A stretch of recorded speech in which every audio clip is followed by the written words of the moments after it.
Hello, everybody. I'm Frank Newport. And I'm Nate Brantingham. And we welcome you to our podcast, Objective Religion, produced in partnership with the Baylor Institute for Studies of Religion at Baylor University. Nate, welcome back. Welcome back to you as well, Frank. I think we have a very fascinating topic to talk about today. We are going to be talking about the rise of the nuns. And we've talked about this before in previous podcasts. It's a topic that's kind of come back, so we're going to focus on that today. And what the rise of the nuns is the fact that more and more Americans, when asked in a survey to indicate their religious identity, they will say none. That's right. It's something that has garnered a great deal of attention in recent years, I would say, Nate, but particularly in recent months now. We were doing a perusal, you and I, of headlines that we found relating to this. And let me just give you some examples of what I've seen recently. Here's a headline from the Christian Science Monitor. Numbers of American nuns continue to rise. And then another website simply said the rise of the nuns. That seems to be the title that everybody likes to use when we talk about this phenomenon. We also have the rise of the nuns just keeps rising. That's another title that we saw in the news. Here's something from Pew Research, and we're going to be coming back to that in a few moments because we're going to talk to an expert at Pew. In the U.S., decline of Christianity continues at a rapid pace. The Religious News Service, Nate, says nuns now as big as evangelicals.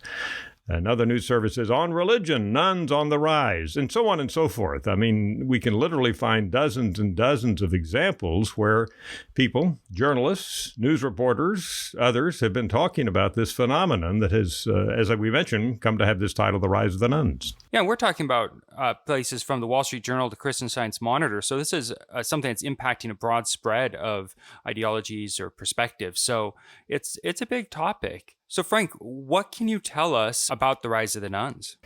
I can answer the question empirically. When we talk about the rise of the nuns, to be very precise, we are saying that when individuals in this country respond to survey research questions which ask about your religious identity, we have an increasing number of people whose answer is none.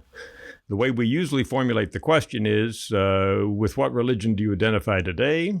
Christian, Jewish, Muslim, some other religion, or no religion, and it's that no religion category, the nuns, that we're talking about that have been rising so fast. There's some other concomitant measures of religion that kind of go along with this. We've certainly seen at least some decrease in the percent of Americans who say they're members of churches, which would go along with the fact that more Americans say they don't have a religious identity. We've had some decrease in self-reported church membership and some other measures along those lines. But the main thing that we're talking about here is that an increasing number of Americans now say none when we ask, what is your religion? One of the things that keeps coming back to us when we talk about this is what's at stake here? What are the stakes? Because we can see everything from, it's just an interesting sidebar, to the future of Christianity as we know it in America is on the decline and on the way out. This is the end of Christendom. So there's a lot of skin in the game on this one, right?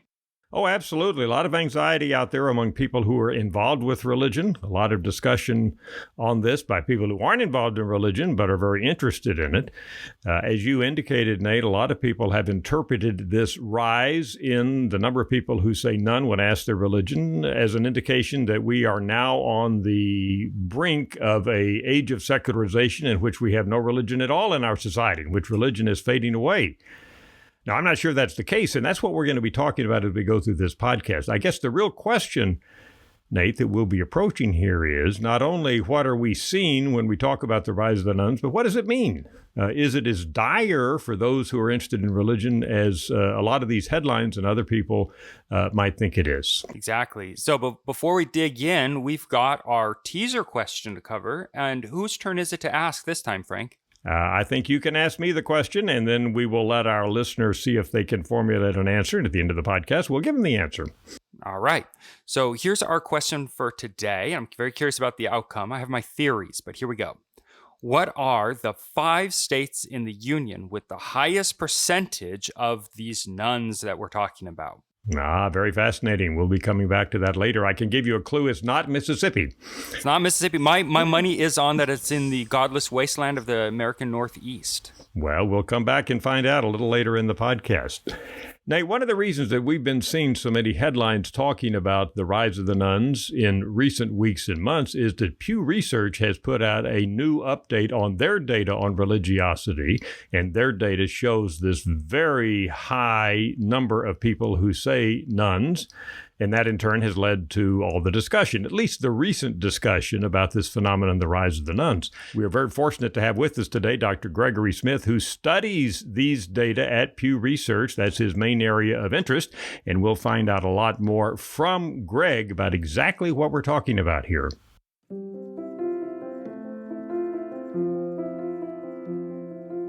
And we're very lucky to have with us today Greg Smith, Associate Director of Research at the Pew Research Center in Washington, D.C. Greg, welcome to our podcast. Thank you for having me. It's great to be with you.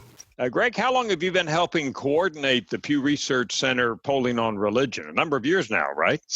Yes, I joined Pew Research Center in 2005, so I've been here 14 and a half, almost 15 years now. And all of that time, or at least most of that time, you've been looking at data on Americans and religion, right? Indeed, dabbling now and then in other subject areas, but yes, focusing mostly on our research on religion in the United States. Well, Nate, we're very lucky to have Greg with us, particularly as we explore this fascinating question of the nuns. NONES. So what do we know about the composition of those nuns in terms of standard demographics and where they come from? How long have they been being tracked? What do we know about them? Yes, well, religious nuns are a very interesting group. They're measured in different ways in different surveys. And in our surveys, these are people who describe themselves as atheists or as agnostics or as simply nothing in particular with respect to religion when we ask questions about people's religious identity.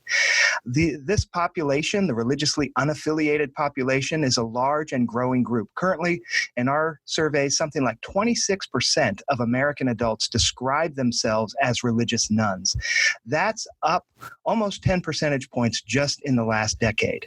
And if we look back further, if we use other survey data and look back further, we can see that the share of U.S. adults who identify as religious nuns has tripled or even quadrupled over the last 30 years or so. So this is a big and growing group. It's demographically broad-based. There are religious nuns among every social and demographic group in the population.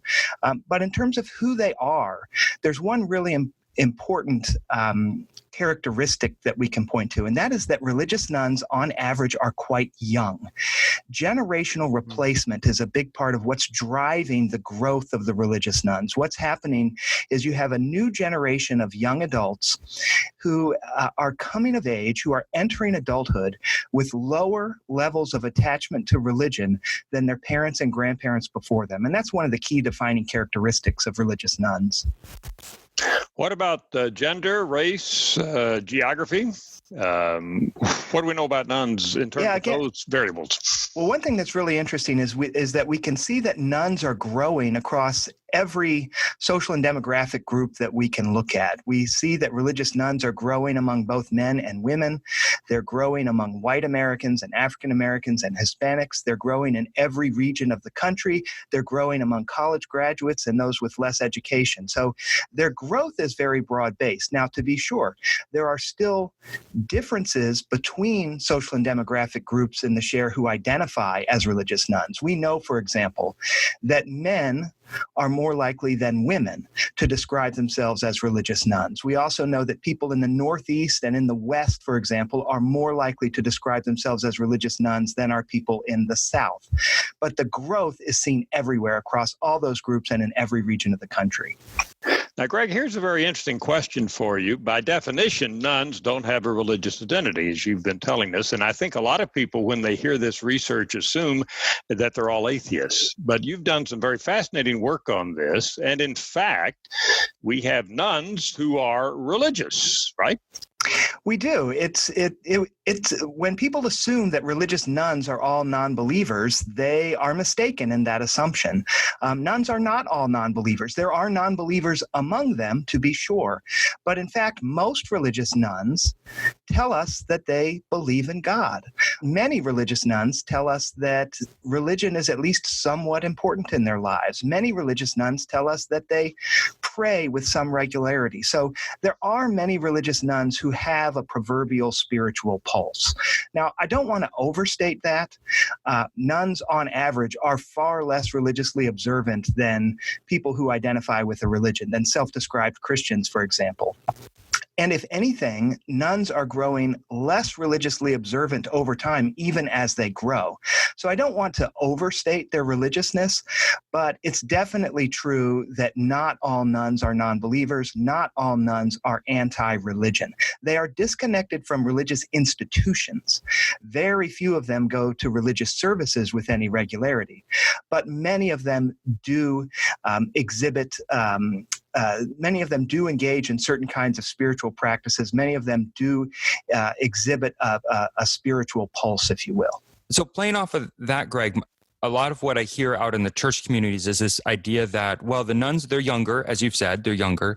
Once they have kids or start a family, they're going to come back. Are we seeing that in the data, that there's a transition from people who are nuns back to religion? Is that a two-way open thing, or is it once they've transitioned, they've transitioned?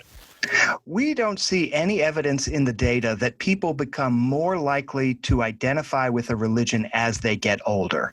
If we look back over time, for example, we can see that among older generations, among baby boomers, the share who are religious nuns is just as high today when baby boomers are entering retirement as it was when baby boomers were young adults. We see the same thing if we look at Generation X. People in Generation X are no less likely to be religious nuns today when they're in their 30s and 40s than they were when they were just entering adulthood. So there's no evidence. Of course, we can't predict the future, but there's no evidence looking backward in the data that people become more likely to identify with a religion as they age. Now, it is true that people tend to become more religious in some ways as they get older. The data show pretty clearly, for example, that people do tend to become more prayerful as they get older. People may become more likely to say religion is an important part of their personal lives as they get older, but they do not become any more likely to identify with a religion, at least not in the data that we can look at over the past several decades. Now, Greg, I know you at Pew have done some very fascinating research where you've actually asked nuns why they're nuns, right? What do we find? What do we know about why nuns are nuns? We have. It's really interesting. Most religious nuns, about 8 in 10 religious nuns, in fact, tell us that when they were children, they were raised in a religion. So most religious nuns in the United States were raised in a religion and have become religious nuns at some point in their lives. And so we've asked them in surveys to tell us in their own words, why is it that you left your childhood religion? And many religious nuns indicate that they left their childhood religion for reasons having to do with belief. I just stopped believing in God, or I just stopped believing in my religion's teachings. So that's part of what's happening. But many people cite other things that don't have anything to do with belief. There are many religious nuns who tell us there were things about religious institutions they didn't like. Maybe they didn't like the hierarchy of their denomination, or they didn't like the rules and regulations of their denomination. Many religious nuns tell us that there were things about a particular congregation that they didn't like. Many tell us that they pursue their spirituality in other ways outside of organized religion. So what we see is that people really give us a broad range of answers. One other thing I would point to is that many religious nuns tell us that they just gradually drifted away from their childhood faith. There may not have been a precipitating event. There may not have been any particular moment in time when they made a decision to become a nun. It can be something that happens gradually over time as people drift away from religion. So there's a lot of different avenues to how people wind up as religious nuns. One question that brings up to me, Greg, is the potential for these nuns to actually go back to religion, something that Nate asked just a minute ago, but looking at it slightly differently, given that we have some underlying religiosity in these nuns, and given what you just said, that some of these nuns have become nuns not because they've lost their belief, but because they don't like the denomination of the church and what have you, that at least holds out, it would seem to me, the potential that these nuns could come back to religion at some point in the future if if churches, denominations, preachers, others can figure out a way to reach them? It could be. We did an interesting survey last year in which we asked people who go to religious services why they go. We asked them what keeps them coming back. And we also asked people who don't go to religious services regularly why they don't go. Why do they avoid religious services? And when we asked that question, some people who don't go to religious services said it's because I just don't believe in religion. But many people cited more practical concerns. They said that I don't have time to go. They said things like, I don't like the sermons at my congregation, or I didn't find my congregation particularly welcoming, or the services are offered at inconvenient times. So there is a subset of nuns, to be sure, that isn't necessarily that may be receptive to certain kinds of religious appeals, that may be receptive to certain kinds of invitations if those things fit with what they're looking for and fit with their schedules and within the logistical constraints that they face in their own lives. Greg, one of the interesting hypotheses about the rise of the nuns is part of it may have to do with measurement. The fact that in the old days, let's say in Gallup surveys in the 50s and 60s, people felt social pressure, as it were, or desirability to say they had a religious identity, say they were raised Catholic, they said Catholic. But in today's environment, there's less such pressure, so people feel a little easier, or it is easier for people to say, yeah, I don't have a religion now, because there's real no social pressure to have a religious identity as there might have been in the past. What about that? I think that's a really interesting question. It's hard to quantify exactly, but it is interesting. We know that traditionally, historically, in the cultural context of the United States, being seen as a religious person has been a normatively good thing. That is to say, people in the United States tend to admire religious people.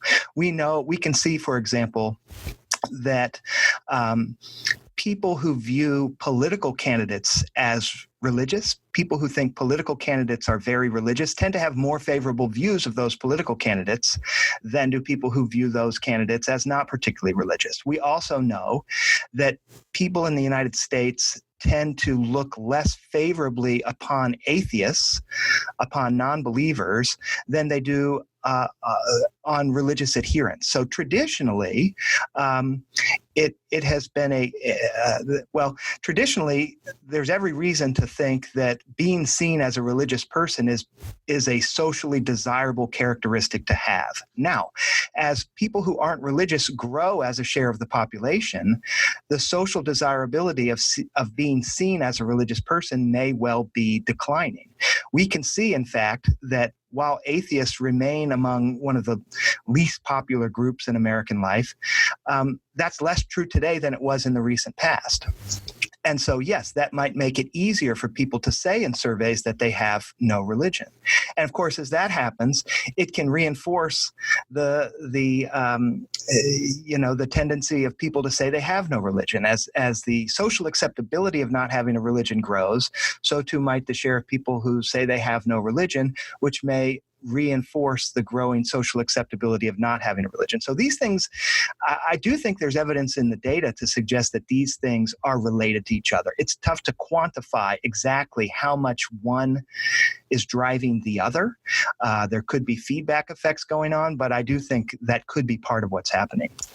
Greg, we thank you very much for being with us. Those are superb insights on what's going on in the data relating to this fascinating category of the nuns. Thanks so much for being with us, Greg. It's my pleasure. Thank you for having me.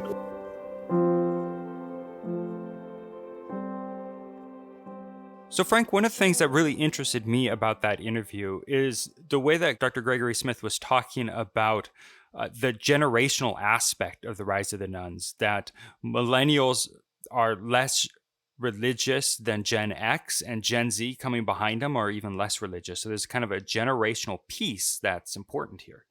Absolutely. It's a complex picture, Nate, because we know from all of our history of looking at religion in this country, and this is a phenomenon that goes back for decades and decades, that younger people are less religious than older people whenever we're looking at them. That was the case back in the 1950s, and that's the case now.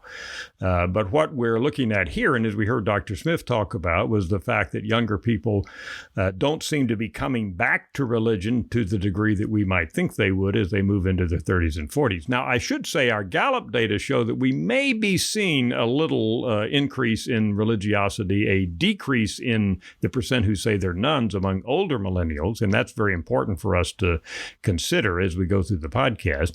But there's no question that it is young people that are the key to this whole phenomenon, because if young people who are traditionally less religious, people come at 18, 19, 20 and kind of drop out of religion historically, they go to college or they start in the workforce, and then traditionally they come back to religion. But if these young people aren't coming back to religion, then that's going to percolate on up through the population in the decades ahead and really have a significant impact. So young people are the key. Can young people find a outlet for their spirituality in formal or organized religion? That's kind of the question that really confronts us here as we talk about the rise of the nuns. And Frank, we know that this isn't the case with all congregations, that there are definitely some which are engaging young people in new and exciting ways as well. And speaking of young, this podcast also is young. And so we are trying to tinker a little bit with the format in different episodes, and we encourage our listeners to give us feedback on that. One of the ways that we're doing that in this episode is we're going to replace the people on the street with a little bit longer form format with a practitioner on the street, if you will. And so with that in mind, our producers recently had the opportunity to talk with a pastor who is squarely in the midst of dealing with today's younger generation. And that's Pastor Josh Carney out of Waco, Texas, where the ISR is based.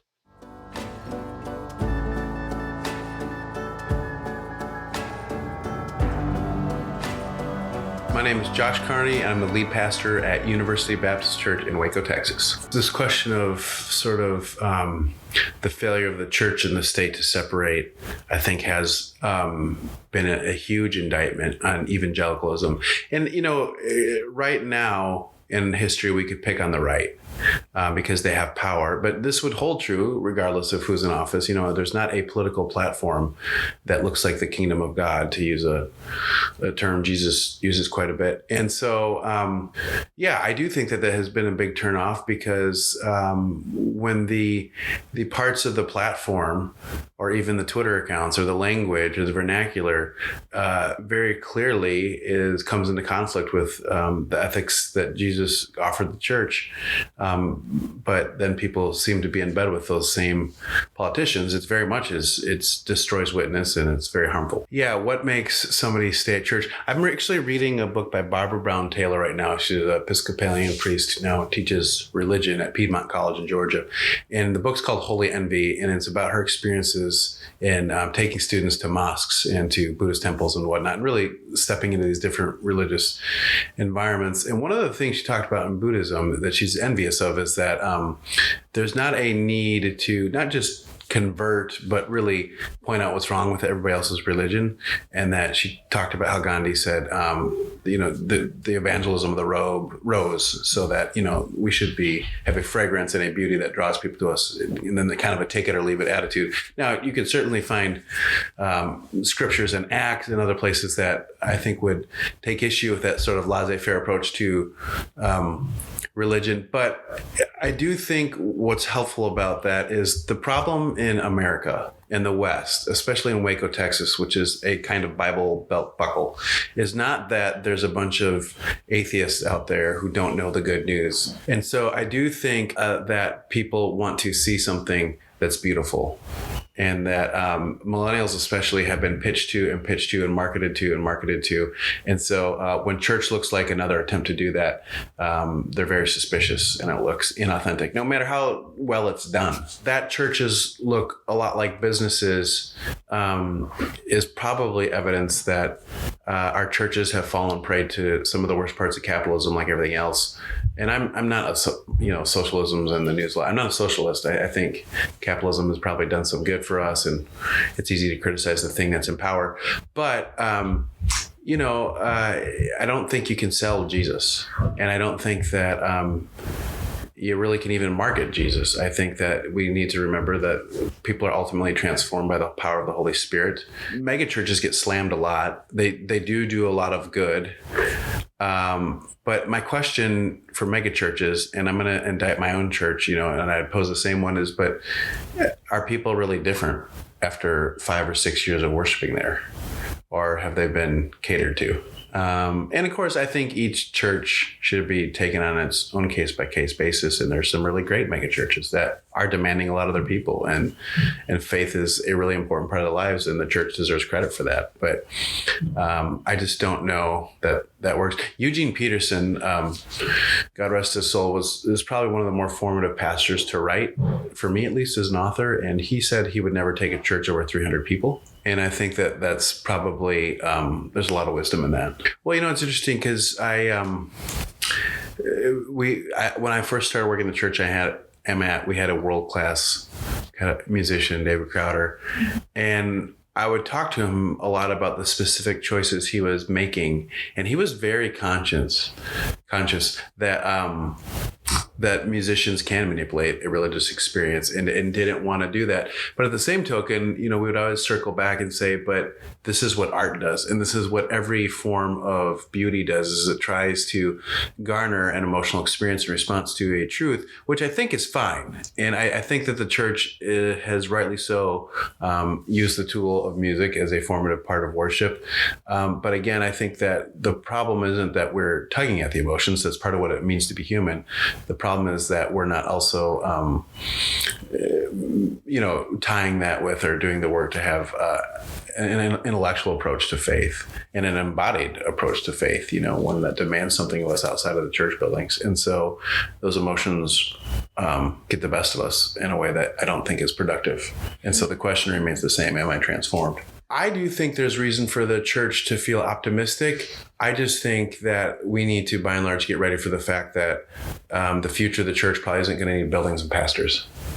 And so, like I said, when I answered the question about is there kind of a dwindling spirituality in America? No, there's not, and there never will be. People are inherently spiritual. Even atheists are spiritual.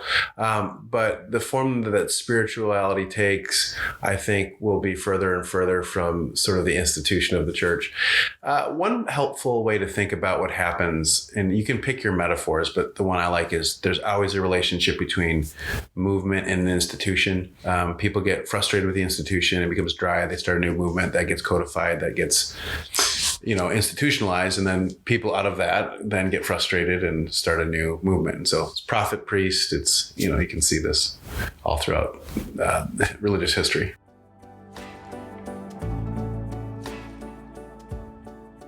So Frank, I thought that was a really fascinating interview, especially when we contrast that or compare that with the things that Dr. Smith was saying in his interview. So when we kind of bring these things together, what are your thoughts?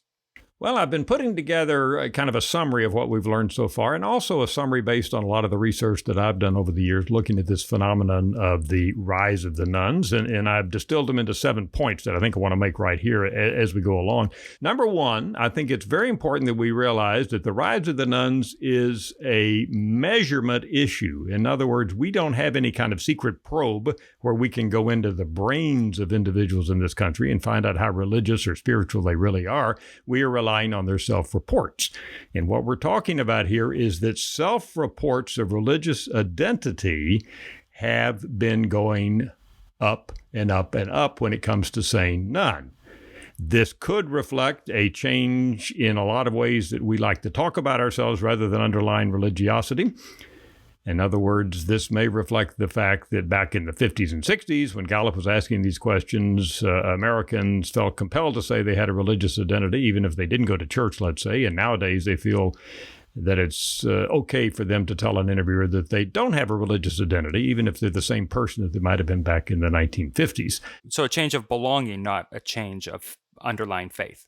That's right. A change maybe in belonging in the sense that you don't feel compelled to have to tell a survey interviewer that you belong to a particular group. A measurement issue, in other words. Number two, it's important to realize, and Greg Smith of Pew talked about this certainly, Nate, that being a nun is different than being totally a religious. A lot of nuns, as we have learned, are spiritual underneath it all. A lot of them pray. Some of them actually go to church and so forth. So just because you tell an interviewer you don't identify formally with a religion or a denomination doesn't mean that you are not religious. So this captures that spiritual but not religious group as well. Absolutely. Point number three I would make. The rise of the nuns may represent a change in culture as much as it does underlying religiosity.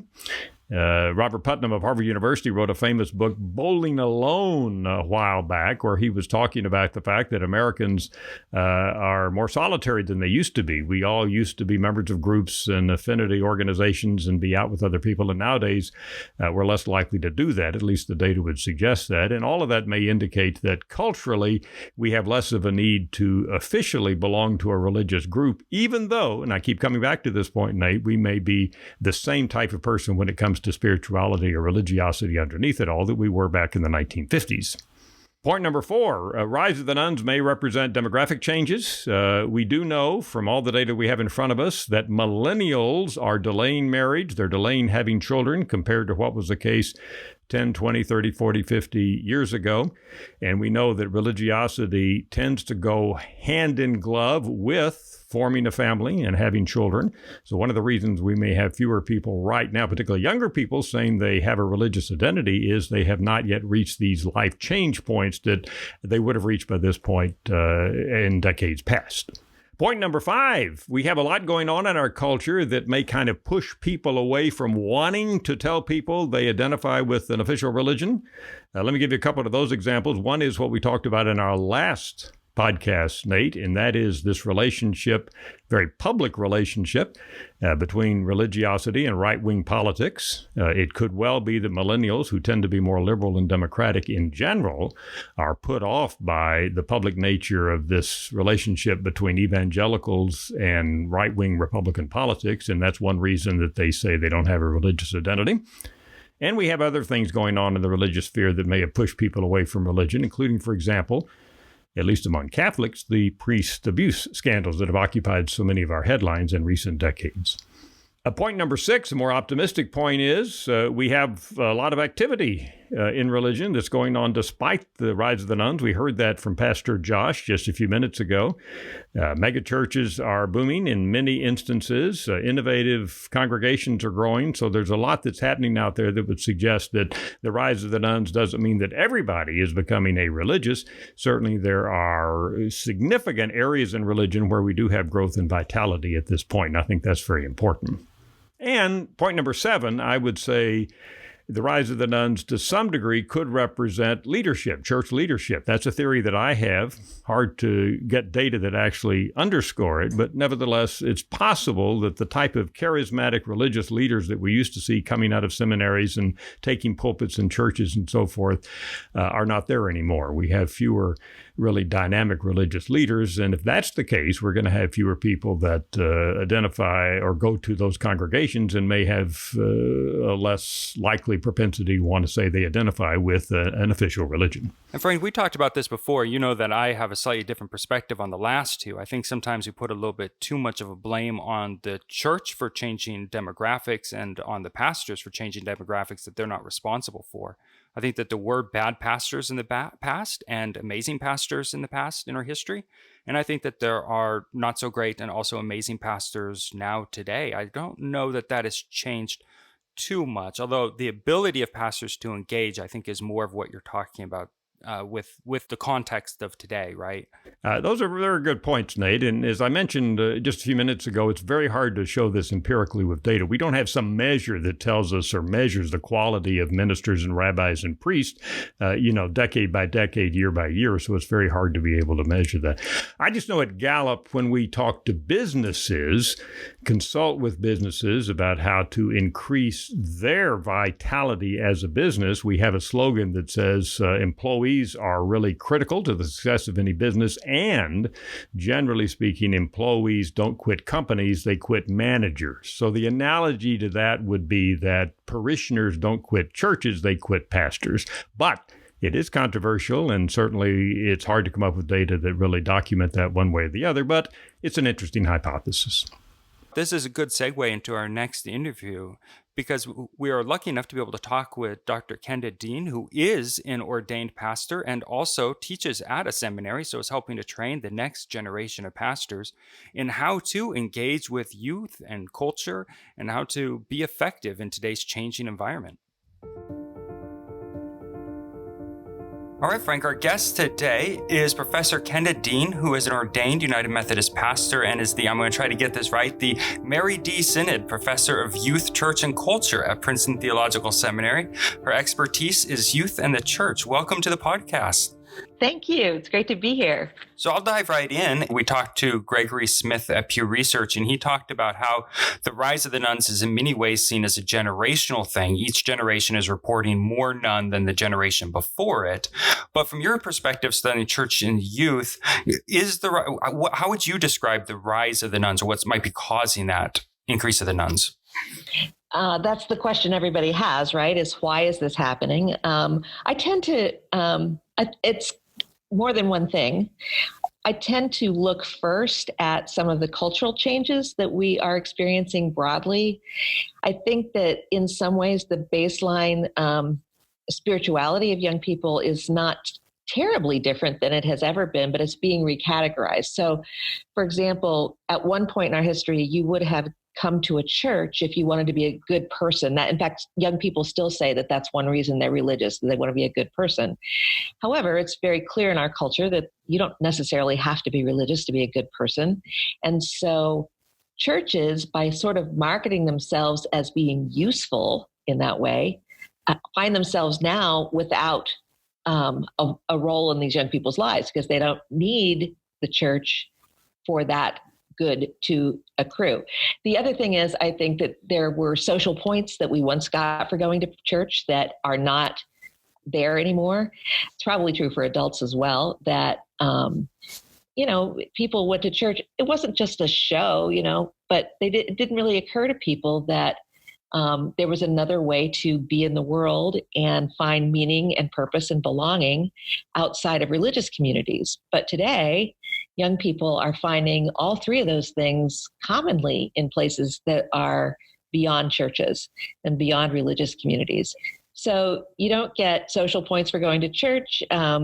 They still have the same kind of basic longings, but they're being fulfilled in places outside of congregations. I think it's interesting. The number one organization, I guess, that young people say has the best chance at making a positive impact in society, it's certainly not the government. It's certainly not nonprofits or churches. It's small business by a big margin. And so there's a big shift in the way people think about contributing to the community. Now, does that mean that young people don't need God anymore? I don't think so. But I think that it's possible God works outside of congregations too. So congregations have to get with the program and figure out, what does it mean if God is at work in the world as well as in the pews? You're saying the churches have to change and change significantly? Yeah, I think that's the bottom line. Now, that doesn't mean that they throw out the tradition that they are working out of. In fact, I think there's a lot about returning to tradition that feels very edgy, for people who haven't had a lot of it for a while.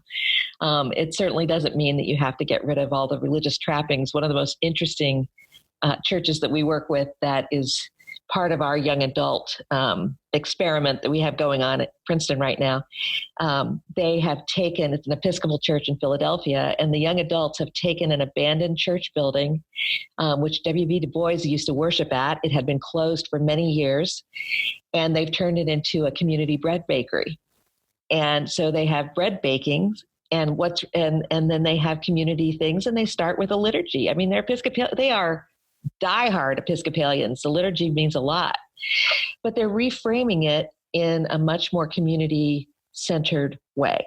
And I think that is one impulse that some young adults find as being quite meaningful. It's interesting that in that particular case, the church that closed, that W.B. Du Bois was part of, was called the Church of the Crucifixion. And without really knowing the history of this church, the young adults called their bread ministry Rise. So the Church of the Crucifixion became Rise, which is kind of perfect.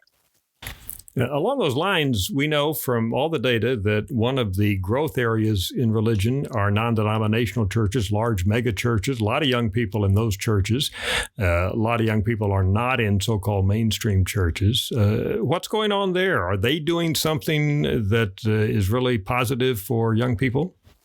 Well, I mean, there are a lot of positive things that are part of any religious community for young people. I think it's Robert Wuthnow who has found that a lot of the patterns that were true for mainline denominations are beginning to be true for non-denominational congregations as well, which is highly tied to educational levels in those congregations and postponing marriage and other kinds of cultural forces that have the effect of challenging traditional norms in congregations in terms of being the center of your life. But yeah, there's a lot of life in many of those congregations. There's critical mass, there's energy, and that's quite appealing for a lot of people who are, hoping for church to be something that enlivens them and awakens them to things. That being said, I think that the interesting dynamic is that the place that young people are really in churches is in immigrant congregations. And in non-white congregations, a lot of them, we are going to learn to be the church of the future from those congregations, I think. There are congregations in New York where they're different immigrant communities, and it's standing room only among young people. It's very interesting. So the churches that or seminaries that work with those populations are like, wait, what's the problem? We've got plenty of young people. So for churches not of those congregations, but of other congregations who are feeling kind of the pain, and they're saying there's no young people in our pews. And the question, of course, is what do we do about it? There's no silver bullet, but if there was something you could tell them about what is showing to be kind of effective, what's a step that they could take to start being effective and making connections with nuns or with youth? Yeah, there are many things. The first is get to know some youth, get to know some young people. Rather than treating them as a demographic, treat them as people and talk to them. That seems so pedestrian, but it's the core of all ministry that matters, those kinds of relationships. So sometimes we're just afraid to do that, or it doesn't occur to us, or that we think a program is what it's about. The programs are always just means to an end. And that end has to do with, finding relationships with people who live their lives and are in the world in a way that feels like something that is worth sharing in. So that's one thing. I also think that a fascinating part of youth ministry right now is doing youth ministry with with youth who aren't in church. We have a default mechanism where we think about youth ministry as taking care of the kids in the pews. I was in England a few years ago giving a speech, and it was at a youth conference. There were like 1,000 people there who all were youth workers. And somebody came up to me at a break and said, "Why are you talking about the church all the time? Youth aren't in churches." And I thought, oh my gosh, they are really right. We're slow to see that in the U.S. because there are a lot more of them in U.S. churches than in English churches. But there were 1,000 people in the room who all thought of themselves as youth ministers, but they were working with young people in various pockets of their communities that really were outside of congregations in most cases. Now, the people who were working with them were part of congregations. They saw that as part of their Christian call, is to be in ministry and to walk with these young people. But they didn't wait for young people to come to church. They were the church, and the church was in the community out there in the world where young people were actually living their lives. That's old news, really, but it's becoming so obvious now that we're going to have to get good at it. Are you still positive, Kenda, about religiosity, religion, spirituality, God among young people today, the people you're just talking about, the people that aren't in churches?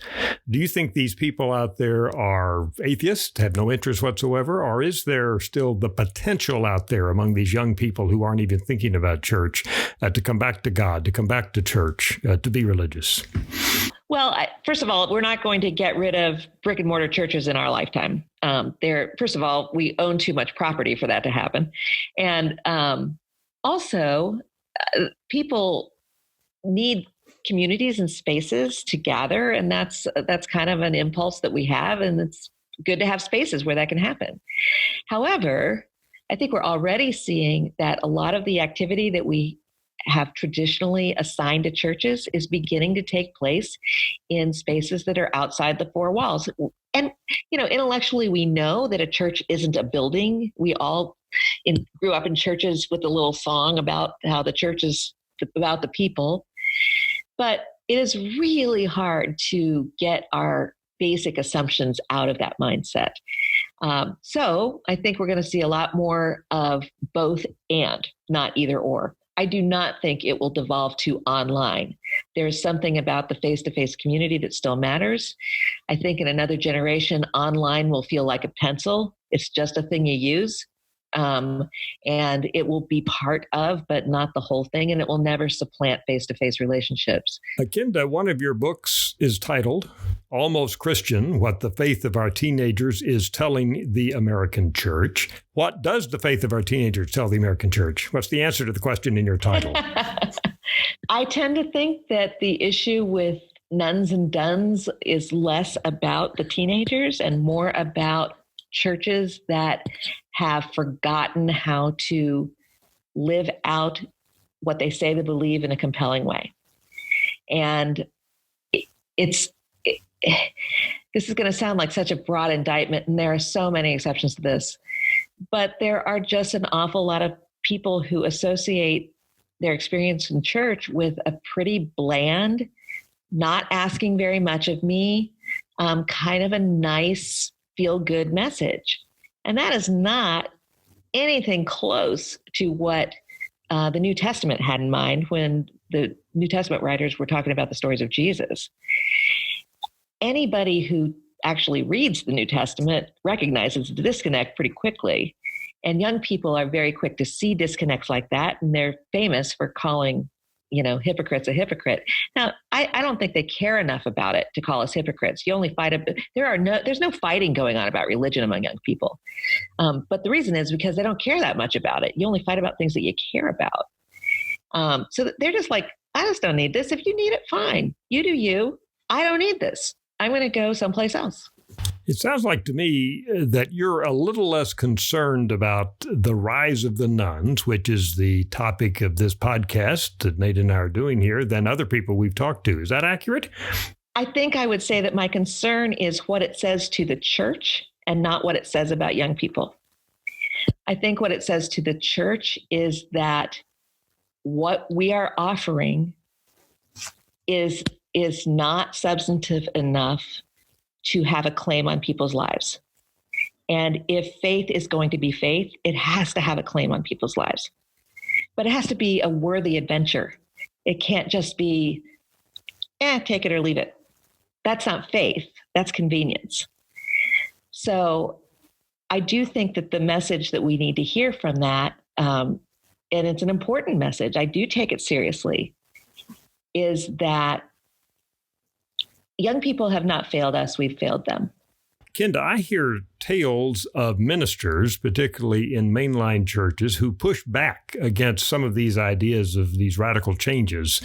I use the word radical changes, but, making big changes in the way we traditionally worship and putting, PowerPoint up on the walls and meeting outside and doing all kinds of things with guitars and the drums and the services or whatever else we're doing here. When you talk, and you do talk a lot to church leaders and so forth, do you get this kind of pushback from some members of the clergy? Well, sometimes, yeah. And part of it is because their experience doesn't seem to match up with the statistics. One of the statistics that I often will share with clergy is that about, let me get the statistics right now. About 40% of young people say that religion matters to them. It's probably a little less than that now, but that was a statistic of about 10 years ago. And if you really push that statistic, you find that really only about 8% of that group would fall into the category that Christian Smith described as religious, highly devoted youth. Highly devoted youth are kids who come to church regularly, who pray on their own, who read scripture on their own, who are part of something besides just worship, who say that religion matters to them in the way they live their lives. The bar is not super high on that. This is what anybody who's in youth ministry is hoping for. And pastors will say that statistic can't be right because my church is filled with kids who do all of those things. And that's right, because we're really good at addressing the 8% of young people who are already highly devoted. It's that other 92% we can't figure out. And so part of it is the experience of pastors, understandably, that pushes back about it. And, part of it is a fear that I think it's a slippery slope kind of thing. If we give up on the liturgy, if we give up on the way we've done things, it's usually deeper than just, rearranging the furniture in the sanctuary. But they're afraid that they lose their tradition. And what's happened is we have lodged our tradition in rituals and forms. And sometimes we haven't had enough imagination to think about what that tradition might look like in different kinds of rituals and forms. It doesn't stop our need for ritual or form. They're just different ones. And the title of the book that you referenced, Almost Christian, actually is the title of a John Wesley sermon from the 1700s. And it was the same problem. It was lukewarm Christianity that he was complaining about. And he was saying, look, I too am almost Christian. It's not that some people have it figured out and others don't. It's that we just never quite get all the way where we want to go. We just want to go, but we want to be moving. Wesley would have said, we're moving on to perfection. We don't necessarily get there. That's a debate within Methodists. But we're moving on to this goal of this vision we have for what the world could be like if people followed God's plan. Are you optimistic or pessimistic? If we meet again in 20 years, and I hope we do, as the podcast continues, then will we be talking optimistically about all the changes that have taken place, or will we be bemoaning the fact that the U.S. has turned into one of the European countries where very few people attend church and so forth? Well, I will be both, because I think we will be bemoaning the fact that we are a far more secular society than we once were. But at the same time, I think desperation is a spiritual gift. We are far more likely to explore new possibilities now than we were even 10 years ago as churches, because we don't know what else to do. And so conversations that weren't imaginable about trying to be in our communities in different ways are happening with regularity in congregations. And sometimes that yields a more healthy congregation. And sometimes it just yields another way of acknowledging where God is at work and participating in that. I think that's completely legit. And I think we're going to see a lot more of that because I'm just not sure that God's all that concerned that we happen to be desperate about the condition of our churches. I don't think that has lessened where God is at work at all. It just means that we have to get new eyes to see it. So based on all this, do you think that we might need to change our seminaries or change how we educate our pastors so that they're better equipped to make connections with young people? Wow, that's the whole reason I'm doing what I'm doing. Yes, I definitely think we have to do that, but it's not necessarily by changing the class, what we do in class. I think we might need to get out of class. I was having a conversation with a colleague today about, seminary professors talk about this all the time, partly because our students are also young adults, right? And it's like, all right, how do we address a generation that has very different expectations about religion and about what the church even is. I mean, I think we have a real serious conversation to have about what seminary is for even. But in terms of reaching young people, he was saying he thought that education just needed to be more playful. We need to find the child within us. And he said we need to do more and theorize less. And I'm disposed to agree with him on that if we are going to address people in communities as being the place the church is in action, Bart said the church is for the world, not vice versa. If we are going to be the church in the community, we need to be studying to be the church in community. We need to live the life that we hope our churches will model for the world. And so it requires us to, I think, look really seriously at whether we need to dismantle our industrial models of education. Our whole educational system was built on a factory system and having to create good factory workers, which is about as far from spiritual leadership as you can get, So how are we to be in a community as people who are witnesses to a different way of being in the world? What does that look like?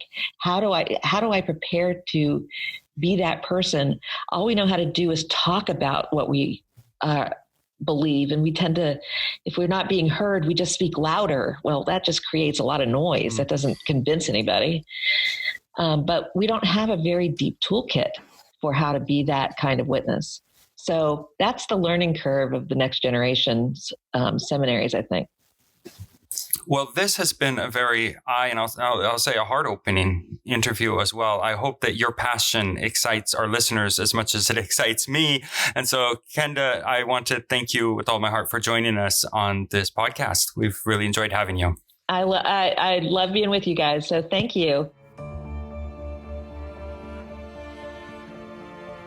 So again, Frank, I thought that was a fantastic interview, but I always leave conversations with Dr. Kenda Dean a little bit fired up. So I feel the same here. Absolutely. She's a fascinating individual. And as you mentioned, she's at the forefront of everything we're talking about here as a minister herself and as a professor at a seminary. She's certainly heavily involved in particular, what is happening and what's going to happen with youth and culture and religion in the years ahead. So, Frank, when we bring all this together, what have we learned today?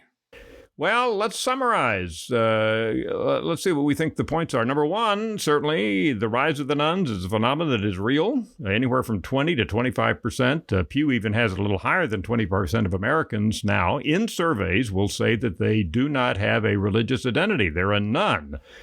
Now, it's very complex, we've learned, to try to figure out what's going on behind those numbers. But clearly, I think one point we've learned is it's a real phenomenon, has potentially some real implications for religion in America today. And the second point I would make is the fact that this is a measurement issue, that there are a lot of things going on in survey research, which is what I do for a living, of course, when we find a change in one of the measures that we track. And it may indicate some of the social norms and cultural factors that control how a person answers a question when a survey researcher calls them up and interviews them, as much as it does what's going on underneath the surface. So we have to keep that in mind as well. And I think we've discussed that, and our guest made that very clear at several points in the podcast today. And I would add to that list, I would say that it's also very clear, looking at the survey data and then talking with Pastor Josh and Dr. Dean, that young people are the battleground for the church for tomorrow, that this is where it is all going to play out in the hearts and the minds of the young people today. And also that there is a lot going on that might disrupt or change these patterns. Like, things are changing, but they're continuing to change. So the way that they end up in the future may not be exactly where we're on trajectory for now. So we're going to have to stay nimble. And historically, it's something churches have struggled to be able to do, to stay nimble with changing times. But I think that's what's going to be demanded of the church in years to come. And I think your last point's very, very important. We live in an age of authenticity, Nate. We know that product brands and companies are all fighting to be authentic. And I think the same thing is going to happen in our religious organizations today. Gone now are the days when young people are simply going to go to church because that's what they do.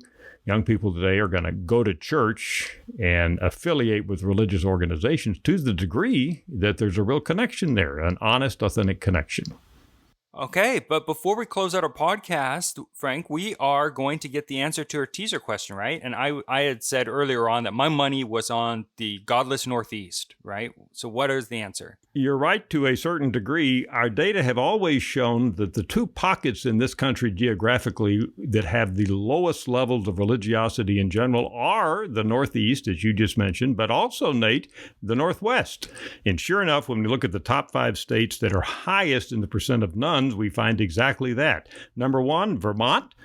Number 2, Hawaii, which I guess is in the West, right? Number 3, Washington State. My home state. My home That's state's right. number 3. All right. Well, you need to go back and bring those people back into religion, right? In Washington, right. They need clearly. some Jesus over there, yeah. And next to Washington is Oregon, and that's number 4. And finally, Maine, back up to the Northeast. So it's Vermont and Maine up in the Northeast, Washington and Oregon up in the Northwest, and then stuck way out there in the Pacific Ocean, Hawaii. Those are the top 5 states with the highest percent of 18-plus residents who tell interviewers they have no formal or official religious identity. So I was partially right, and I just got to recognize my own roots in there as a Northwest person and then bring those together, and I could have had that one.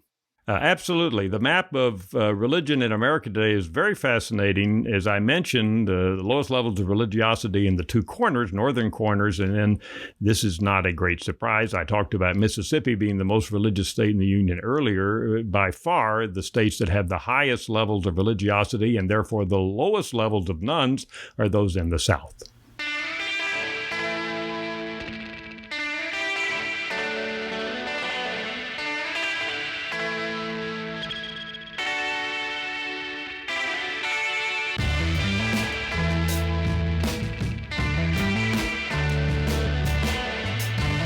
You've been listening to our podcast, Objective Religion, where we do just what the title says, look at religion in America today from an objective viewpoint. Our podcast is conducted in partnership with Baylor's Institute for Studies of Religion. The director of the Institute for Studies of Religion is Dr. Byron Johnson, and our producer today, Christian Oliveira, assisted by Micah Lambert. I'm Frank Newport. And I'm Nate Brantham, and I'd like to encourage our listeners to like, subscribe, and provide us feedback. What did you think about this podcast, and what are your thoughts? We'll see you next time.